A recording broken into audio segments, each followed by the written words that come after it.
Tonight, we are doing a build your own chicken nacho situation. That's 2 chicken breasts in my Instant Pot. And after you touch raw meat, wash your fucking hands. I have a partial jar of salsa going right in. I'm gonna fill this up with water. Also going in. I have a can of diced green chilies. Diced green chilies going in. 1 packet of taco seasoning mix. Or if you're me, you just shake some in and eyeball it. Dehydrated chopped onion. That much. A metric ton of garlic. Give everything a little bit of a stir and pop a lid on your Instant Pot.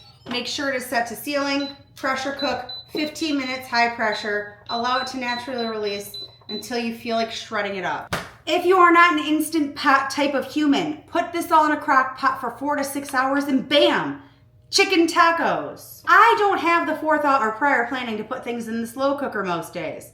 So the Instant Pot saves the day most of the time. My Instant Pot has been naturally releasing pressure for 10 minutes. There is still some pressure inside. Just release it. It's fine. It's not going to bite you. This is what it should be looking like. Just go ahead and shred it right in the juice. I'm gonna heat up some corn and black beans to go on top of my nachos. I have a partial bag of fire roasted corn. I have some ghee, just clarified butter. Can of black beans, drained and rinsed. A little bit of garlic salt, dehydrated onion, Kinder's cowboy butter because I like it. I am just going to cook this down until everything is heated through, no longer frozen, and my dehydrated minced onion are no longer dehydrated. We are going to build our nachos on our cookie sheet with parchment paper.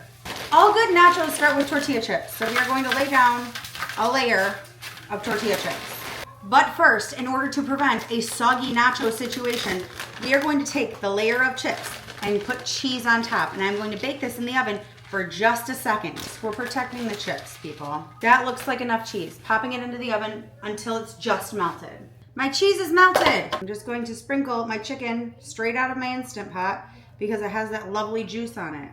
All of my nachos have chicken on them. I'm going to sprinkle on about half of them some of this bean and corn mixture.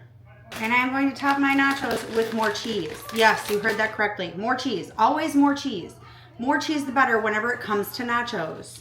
Looking good. Back into the oven they go. Here you have it. Chicken nachos straight out of the oven. And I know what you're thinking. Is it even good? And I'm thinking the same thing. I'm so hungry. Let's give it a taste. I would like to get a nacho that has mostly everything on it. I will fix myself a plate after we're done and load up my nachos however I like. But it must have sour cream on it. There's my bite.